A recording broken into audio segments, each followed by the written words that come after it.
Hello, everyone. Welcome to this month's Missouri Open Door Benefit Series.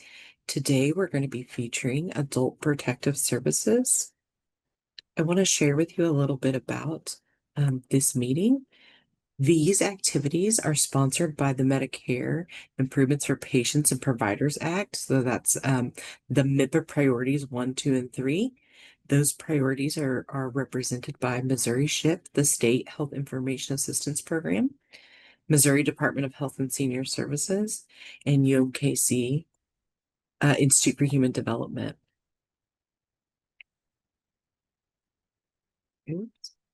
So this is part of a larger statewide initiative called the Missouri No Wrong Door.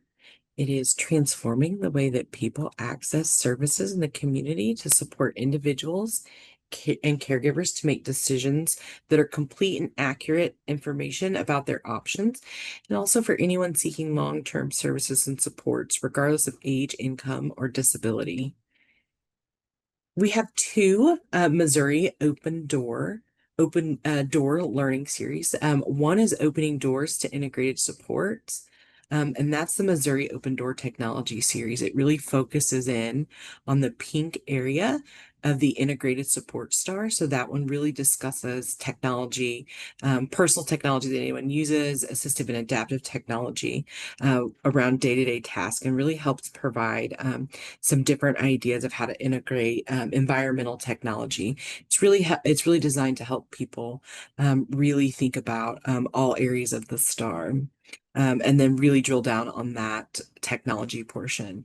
This meeting is the Missouri Open Door Benefit Series. And so on this series, we talk about the green area of the integrated support star, those eligibility specific supports. So those are supports in our state of Missouri that are needs-based services, whether that be age, geography, income level, or employment status. It's also it encompasses all of those government paid services based on disability or diagnosis. And those are things like special education, Medicaid, and other services that support special populations. So I want to show you guys really quick the kind of the schedule for the rest of the schedule for 2025. We have this benefit series, the meeting we're on today, the second Wednesday of every month from 12:30 to 1:30. Next month, we will have veteran programs here to share more about their services. And for the fourth Wednesday of every month, that's when the technology series is. It's also at 12:30 to 1:30. And their next one is how to shop local for tech. So all of you are invited to come to any of those. Those are open to professionals, family members, and individuals. So anyone can come and learn more about those topics. And each topic that we have had over the course of the last few years is archived on our channel. Following this meeting or this webinar, you will receive a follow-up email, and it will have links to the upcoming series and also a link to the archive so you can view any others that you might want. I'm going to hand it over to Becky. She is here from the Department of Health and Senior Services, and she's going to share more about herself and her role at APS and their program. So I'm going to unshare my slide so that Becky can drive and she can share with you more about the program. Hi, everyone. Thanks for the introduction, Colette. So I'm Becky Meister with the State of Missouri's Department of Health and Senior Services. I currently supervise our APS training unit. Basically, what that means is I'm helping all of our incoming adult protective service staff to learn how to do their job and further develop the skills that we're hoping that they utilize while they're out investigating the allegations of abuse, neglect, and exploitation. So I do have a PowerPoint presentation to share with you all today, but before I get it started, what's the background of the folks that are all on this call? Is everybody just from all over? We have some responses in chat. So St. Louis Regional Office, Southwest Missouri, Center for Independent Living Center. Someone is from St. Louis ARC, Springfield, Columbia. We have St. Joe, a county SB 40 board, support coordinators, St. Louis Bridges, we have DMHDD. So we have a very diverse group Yeah, we with do. us today. We've also got representatives from Missouri SHIP, Kirksville Regional Office. So there are lots of folks joining us today from different backgrounds and agencies to learn more. Well, that is awesome. I'm so glad that all of you were able to take time out of your day to come and be part of this presentation. Hopefully, you'll take away something from it that maybe you didn't know before things got started. Once I get my slides going, I know it's difficult for me to be able to see the chat as it's going, but please feel free to unmute yourself. Or are they able to unmute? Do you guys have that function set up? I don't think so. I think it's designed as a webinar, so I don't know if they can Okay, unmute. Yeah, they that's can fine. unmute. Oh, they can. Yeah, they can. Well, please feel free to unmute if you have any questions while things are going. If things get too derailed or it's taking too long, I might have to politely keep going with things if we get too much feedback going on. But please know that I welcome the conversation and any questions that you all have as we move along. I'm going to get my PowerPoint pulled up and then we will get going. All right, so when we're done with everything today, you're going to have a better knowledge of what Adult Protective Services is, who are mandated reporters for adult abuse. You'll have a better understanding of the signs and symptoms of adult abuse, neglect, and exploitation, and hopefully a much more clear idea of what to expect whenever you've made a report and what that response looked like from my agency.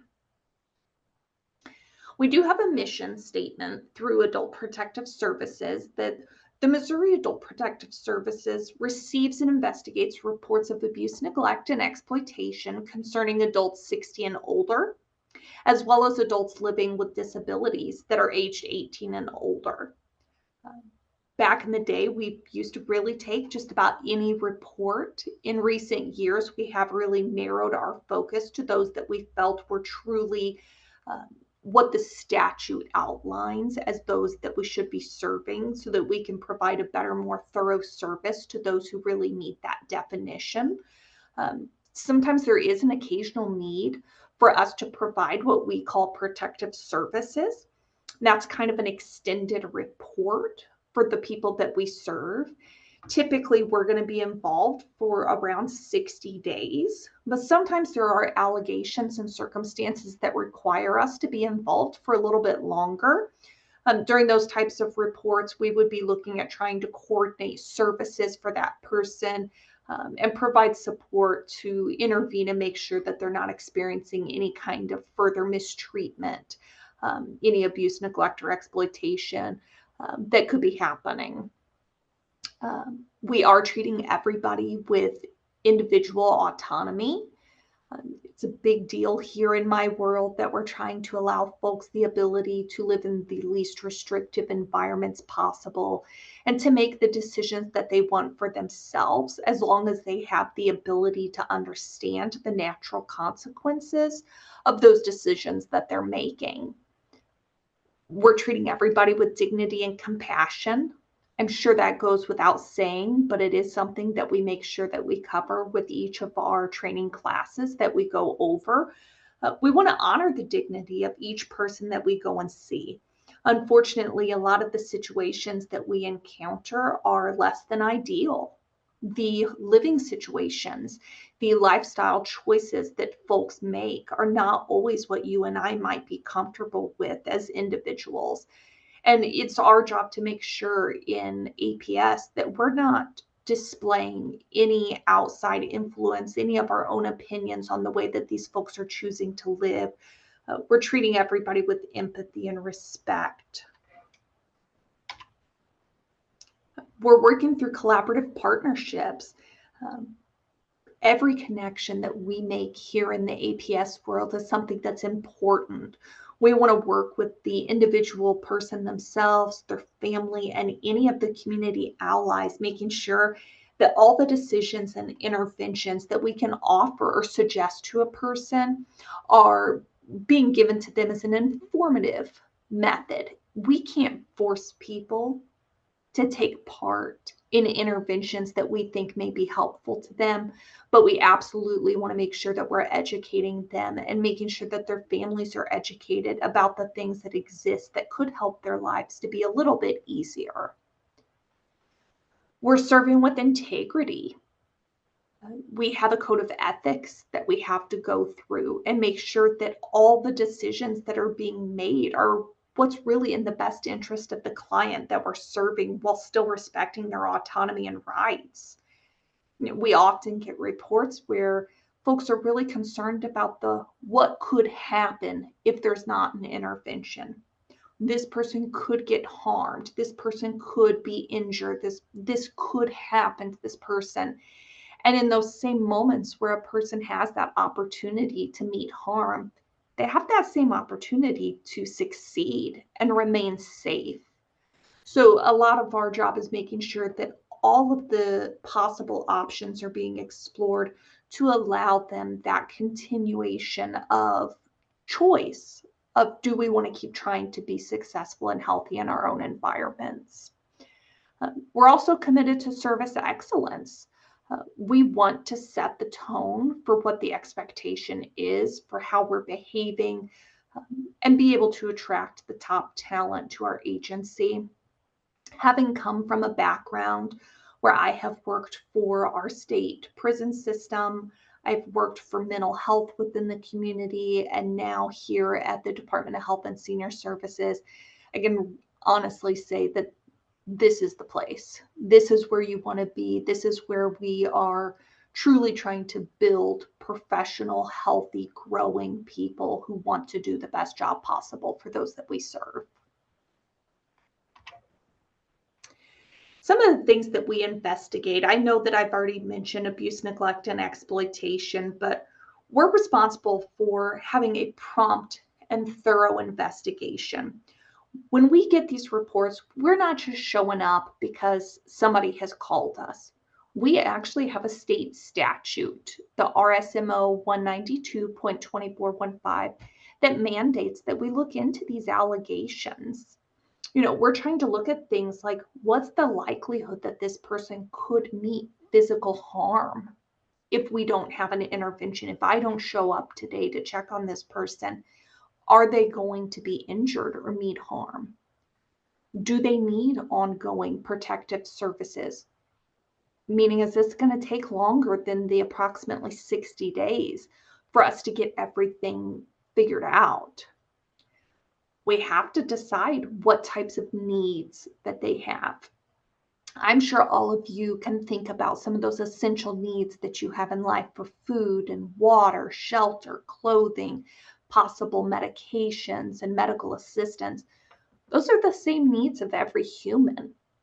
Every time that we get a report, regardless of what the allegation is, we're looking at that full picture for those that we go see. We're asking, even if the allegation is only about maybe financial exploitation, we're still taking time to see, is this person being abused in any way, whether that be physically, mentally, emotionally, or sexually?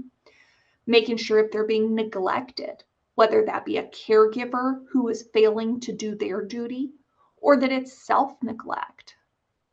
The vast majority of our reports that we receive and work every year are self-neglect cases, where folks are simply not doing what they need to keep themselves safe and their needs met.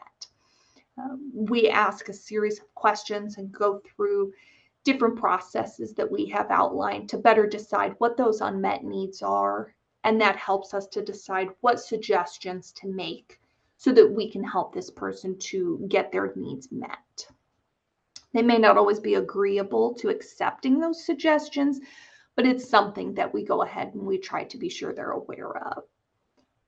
We do have the ability to connect them with casework or case management services or counseling in their areas.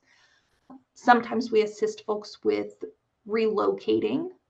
Doesn't always mean that we're relocating them to a facility. It is a common misconception that we scoop people up or can force them into nursing homes. I don't hold any authority to force any person to relocate to any circumstance. But occasionally we get reports where somebody needs different housing into another apartment or a home. Sometimes they are ready for some type of facility living. Sometimes they're in a facility and they want a different one. And oftentimes those situations just lead to us being more of an advocate and an ally for them, of communicating what it is that they want and helping them to think it out loud with a person who doesn't have a vested interest in where it is that they're choosing to stay, that we just truly want what's best for that individual and provide them with the resources that we have available in their area. There are times where protective services include things like having to open those extended reports so that we can look at the idea of having to do a petition for guardianship. It is not common that we do those. It takes a lot of evidence and a lot of reports before the Department of Health and Senior Services gets to that point.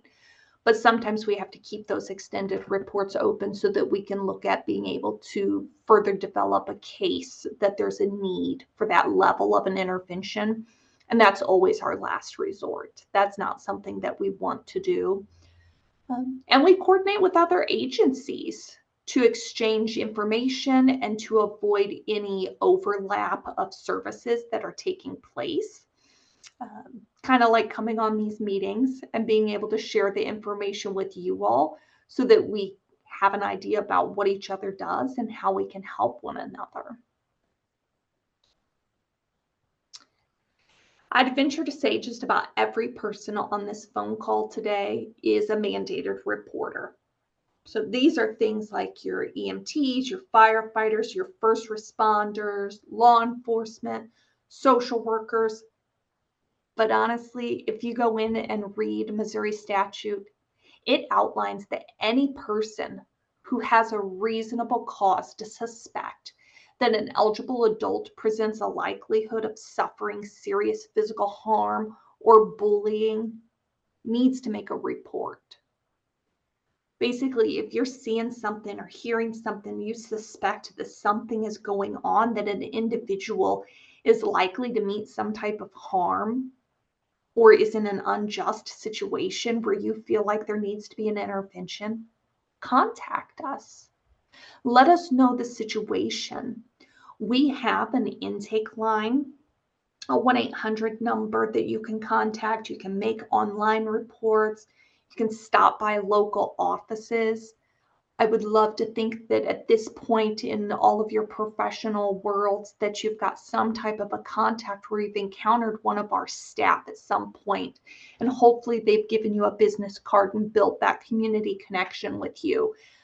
But you can call and you can talk to us and say, this is the situation, this is what's going on. Is there enough that you guys can take a report on this? We're happy to evaluate those situations with you all the time. And if today we tell you there's not enough for a report, but then something changes the very next day, call us back. We'll explore if there is enough there yet for a report. We're happy to look at that case by case with each change of information that's happening. So abuse is a form of mistreatment by one individual that causes harm to another person. I like to say that it's anything that you do against another person that they didn't like, anything that they didn't want done to themselves. Abuse can be a pretty broad category. You know, it can be physical, sexual, emotional. And the state statute has also come to now include bullying. This can be by individual people, firms, or corporations, businesses that are doing this type of behavior as well. There are a lot of different folks that can become abusers. Talking about significant others or spouses for the individuals, trusted family members, and trusted caregivers. Maybe it's a facility staff member or a person who visits the facility, their friends, fiduciaries. Unfortunately, especially in our financial exploitation cases, a lot of the alleged perpetrators are unknown people or strangers to this individual. Oftentimes, the abuser is going to be a person in a position of trust or authority. And I know I mentioned earlier that we get a lot of self-neglect cases. Sometimes it is the person doing it to themselves, that they're the person who's not being good to themselves. When we talk about who the abuser is, if you look through here, so many of those people are known individuals to them, people who they've trusted, people who they have an ongoing relationship with. All kinds of reasons go into that, but so often they're excusing this behavior for this individual. But you can see that through a variety of these individuals, it really, at the base of it, all of these people are victimizing somebody regardless of their role. It's our job to take a look at this and see what is happening, who is this person, and also to say, okay, if this person's being removed from the equation of helping you, of victimizing you, how can we help you move forward? What are you going to need going forward when this person's no longer able to access you and do those things for you? There are barriers for the eligible adult. Sometimes they have negative past experiences when others have intervened, meaning they're not always excited to see me show up at their doorstep. When they get these reports on them and we show up, generally speaking, they don't know we're coming. They're not expecting us. Someone didn't say to them, hey, I'm going to call in this report on your behalf to the Department of Health and Senior Services. And not every person who has helped them in their past has been honest or genuine or been there with the right intentions or followed through appropriately with the ways that they had said they were going to help before.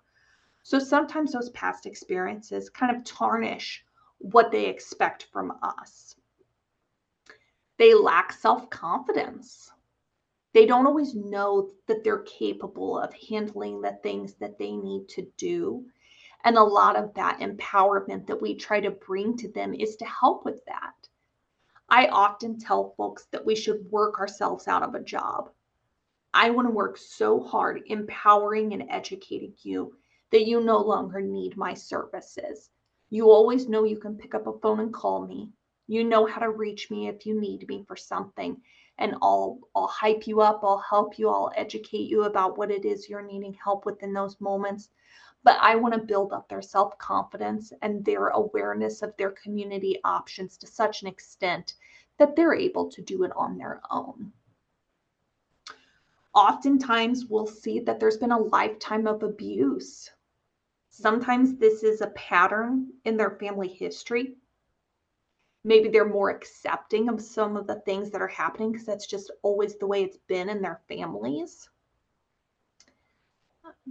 Of course, that leads us into that next bullet of family business, where sometimes they just don't want us involved because they want to settle it as a family. But unfortunately, if it were something that was going to be settled by the family, it likely would have already been settled before it escalated to the point of us showing up, before the point of us getting the report. There's an element of shame or fear that goes along with it. Unfortunately, with that misconception that we're able to remove people from homes, people do get a little fearful of us showing up at their home and thinking that we can force changes upon them that we cannot make.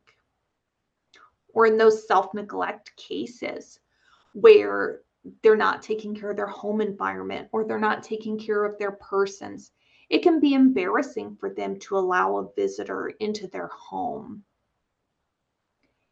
And sometimes the biggest barrier involved in the abuse, neglect, and exploitation cases is just the overall control that the abuser has over this person, the mental impact, the emotional impact of that control that they have over this person can really prohibit the amount that they're willing to interact with us and talk to us and be honest about the things that are going on. I won't say it's impossible, but it is quite difficult to prove a case of abuse, neglect, or exploitation when you don't have a willing victim saying, I'm a victim. And it can be difficult to get prosecutors' offices to decide to take those types of cases. Some of the barriers to reporting the abuse is that eligible adult or the victim is unwilling to press charges against them. Maybe there's going to be a loss of caregiver services in place if this person gets in trouble. Maybe the person doing this to them, that's stealing money, that's making them buy groceries for them, making them buy cigarettes for them, is the only person taking them to the grocery store, the only person taking them to the doctor, the only person who's allowing them that independence of remaining in their home. If that person is removed from the equation, how is that going to impact them long term? Sometimes there's a credibility issue. Unfortunately, it's very common for victims to have diminished capacity or for the alleged perpetrator to build up a narrative that this person has diminished capacity, which then makes the victim doubt that anyone's going to believe them and reduces the amount of times that they're self-reporting. But it also makes it difficult for us to establish whether or not this person is a credible victim. Sometimes there's the overall inability to communicate with us through physical or cognitive limitations, financial limitations, and no support from friends or family. Think about the victimization. If you have a person who has a solid family base, a support network, friends, confidants, people that they can talk to, those people would ordinarily be saying, it's not right for this person to treat you that way. It's not right that this is happening. This isn't the way it should be done. But unfortunately, those people with low supports don't always have those people to bounce those ideas off of, to get that feedback to say, this isn't appropriate or right. I'm sure all of you could come up with ideas about what some of the signs and symptoms of abuse are, but we're looking at things like bruises and abrasions.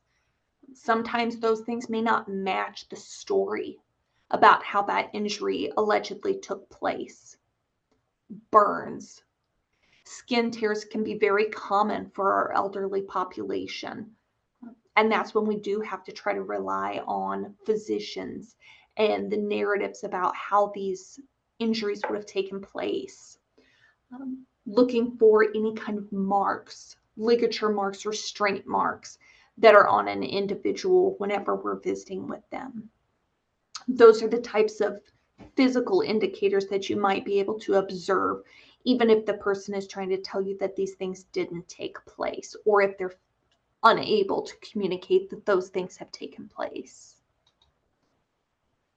When we're looking at the caregiver neglect, we're thinking about that refusal or the failure to fulfill a legal or contractual responsibility.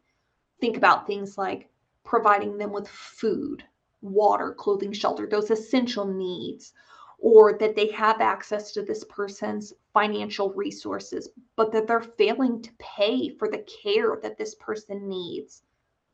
Or they know this person needs medical attention, but they delay getting that medical attention. Then we're left to wonder, why? Why did we delay that? Are we hoping that some type of an injury heals up more before you get medical attention?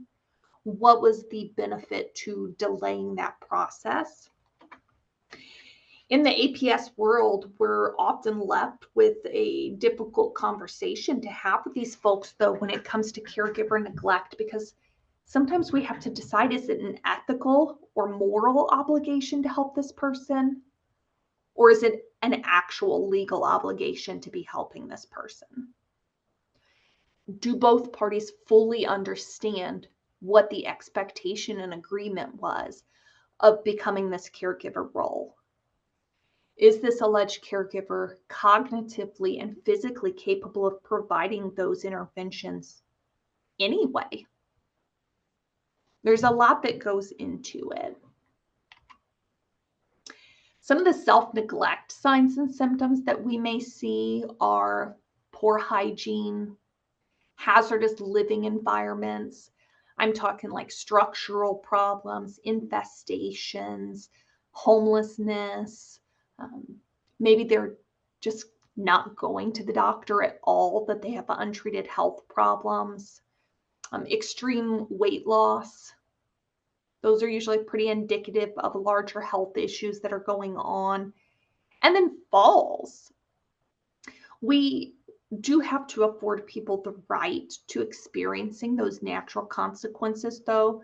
So a lot of our job also is still taking a look at, does this person understand the risk that they're taking? They're allowed to make what you and I might consider a bad decision, or be in a situation that we wouldn't want to be in, as long as they chose it and that they were able to weigh out those pros and cons of those decisions.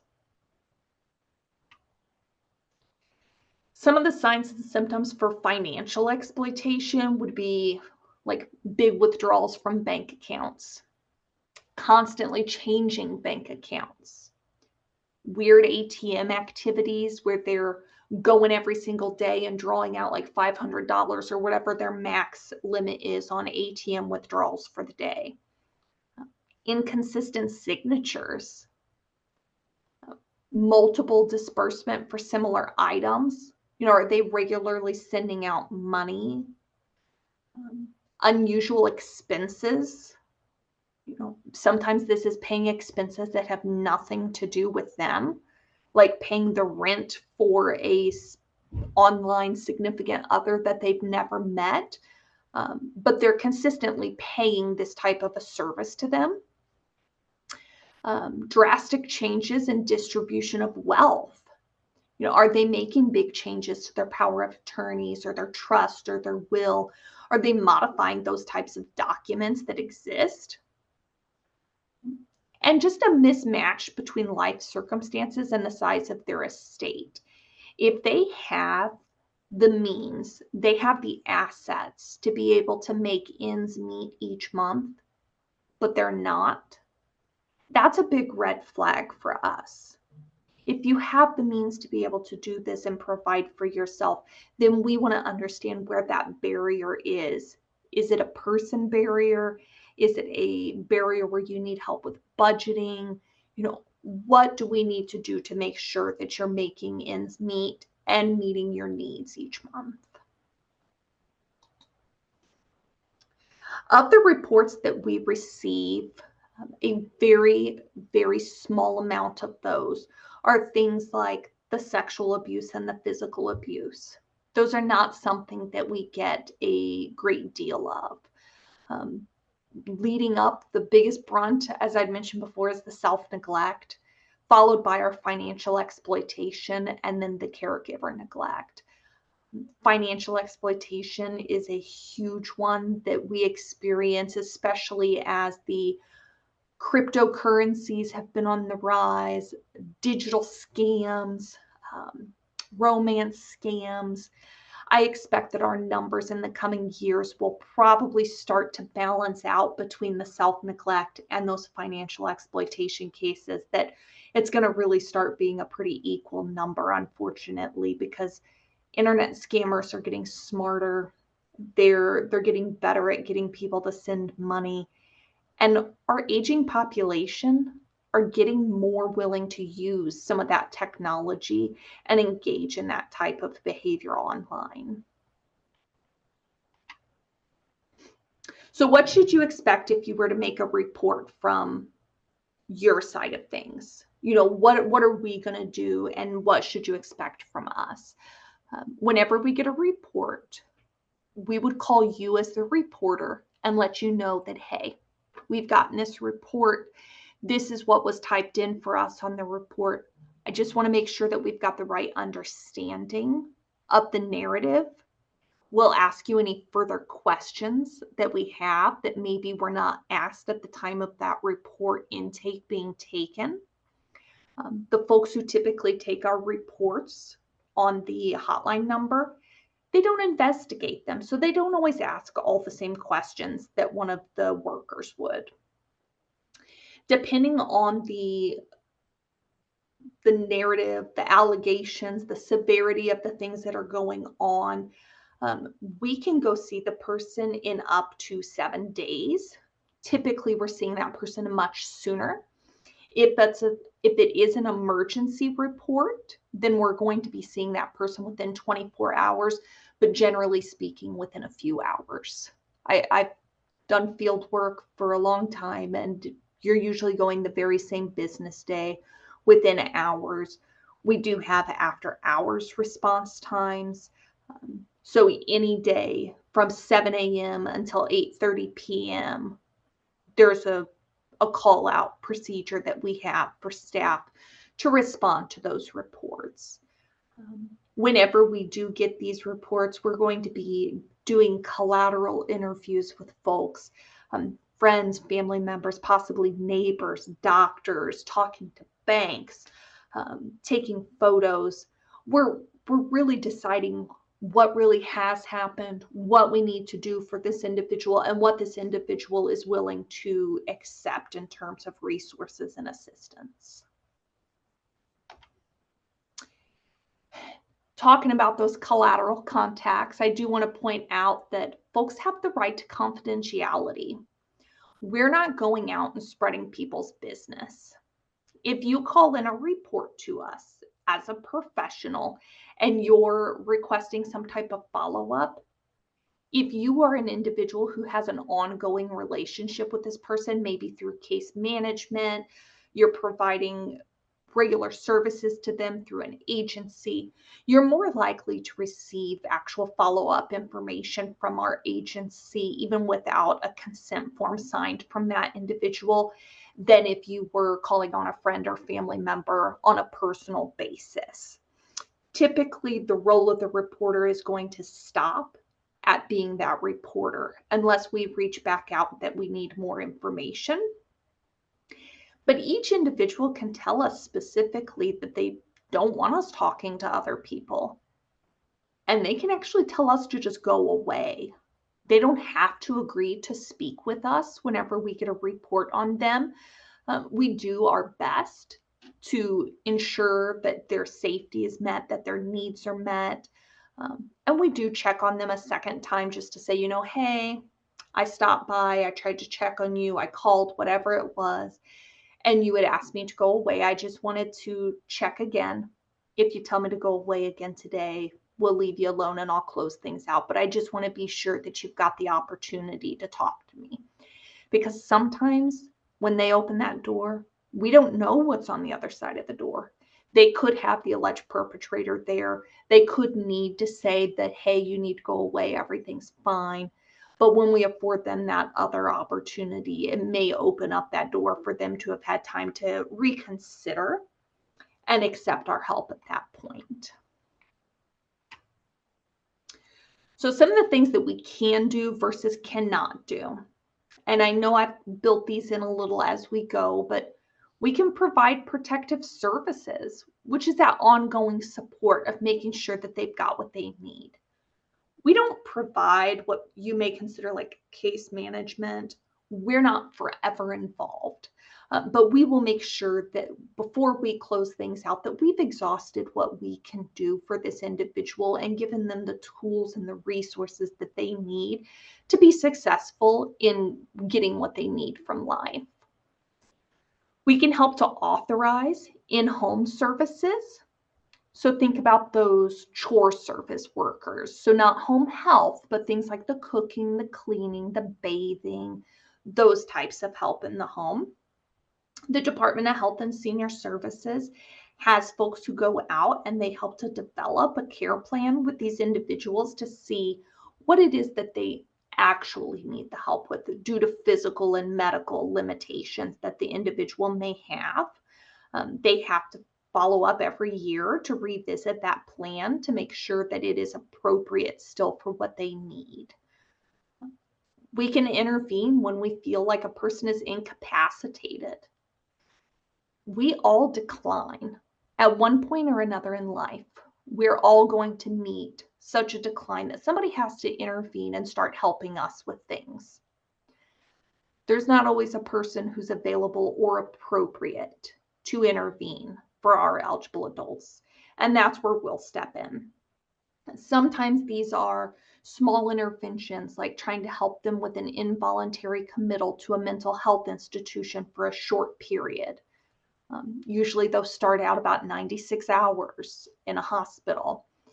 And sometimes it's that larger intervention of looking at whether or not a person needs an actual guardian. Are they still appropriate in their capacity to appoint a power of attorney? And then that person can take over with helping to make sure that this person is safe and has their needs met. Sometimes they already have the designated person and they're just doing a terrible job. In those cases, that's when we intervene and talk with the courts and talk with the doctors and decide, hey, this person isn't doing what's best for this individual, and I think they need a new representative. Things that we cannot do, much like with case management, where people can transport people, they think of case managers, they think about how they can transport them, and they kind of see us in that same light. But we can't transport people. We can't put you in our cars. We can't drive you anywhere. We can't take your pets anywhere. We're not loading anybody up who isn't a Department of Health and Senior Services employee. We can't remove or evict people from their homes. Now, there are occasions, given circumstances of a report, where possibly we've talked to code enforcement about the conditions of a home due to safety concerns. That, of course, unravels a whole other issue of, well, now we got to find this person somewhere to live. It's not something we do often, and it's not something we take lightly. It's not a positive solution in most circumstances, but we can't make people leave their homes. Unfortunately, people use us as a threat pretty often with their families to say that they're going to call our agency and that we're going to come and make them do something. But we don't hold any authority. I can't make people leave a home, and I can't place people in a nursing home or in a mental health facility. When we do look at those involuntary committals, we're basically filling out a form saying, these are the things I observed that were concerning for this person's safety or the safety of others in the community as a result of this person. But then a hospital is sending that off and a judge is reviewing it.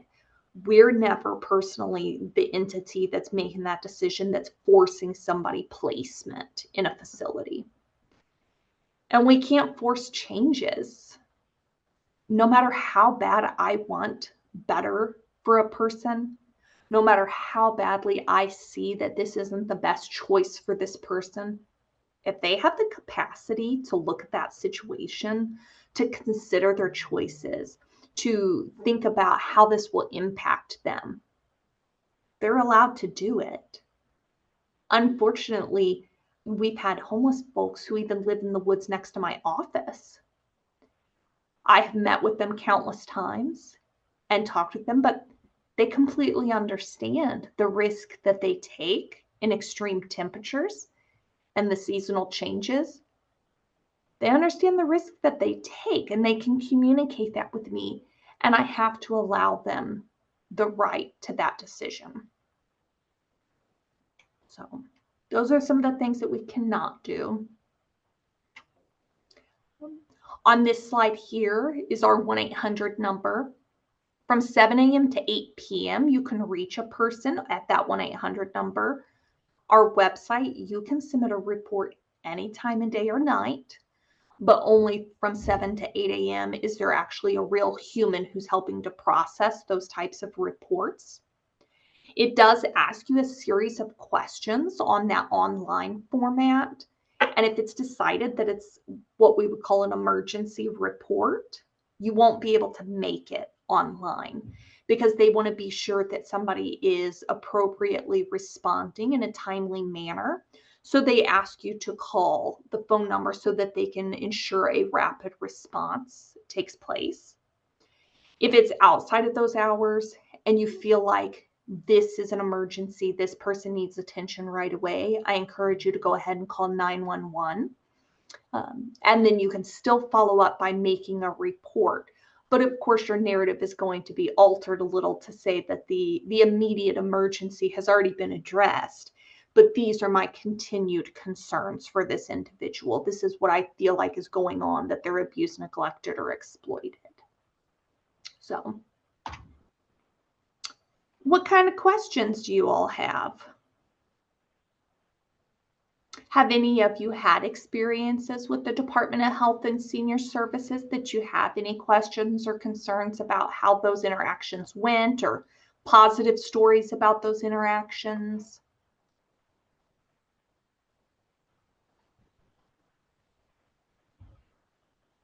Don't be shy. I don't bite. How can I follow up on a case? Angela, that's a great question. Has it been a long time since you made the case, or has it been within the last couple months? Yes, it's been a couple of months. Okay. You can try calling to the local office. What county was the report made in? Clinton County? Clinton. Okay. Do you have a contact there in Clinton County? I'd have to go back through it. I was thinking about that through your email, see my email just to try to find a contact. But I assume I do in my email, but I'd have to go back and look for it because I don't remember saving it. I just put my email address in the chat. If you'd like to send me an email about the person, I can look and see if the report is still open. If it is open, I'll give you the contact information for the investigator who's assigned to it. Wonderful. Thank you so much. Absolutely. Jasmine, the timeline for closing cases, it's dependent on the situation in that report. We're supposed to have our reports closed within 60 days by policy. But if it's something that's going to take longer, we don't avoid keeping it open longer. We just have to change the type of report that it is into what we call a protective service case, in which case it can be open as long as we need for it to be on that. But since we don't offer true case management services where we're indefinitely involved, it's just so much more isolated that we're providing that resource, we're providing that intervention. If we believe that a crime has taken place, we do have a criminal unit that we make referrals to, and then they work with prosecutors and law enforcement to ensure that charges could be brought up against the alleged perpetrator if there's enough evidence there to support that, and provided that the prosecutor for that county is willing to accept the case. So it kind of depends, but typically we're looking at about 60 days for our interventions and our interactions to stop. How do we add additional information? Linda, if you have new or additional things, you can contact back to that reporter. I would love, or I'm sorry, to the investigator who called you as the reporter.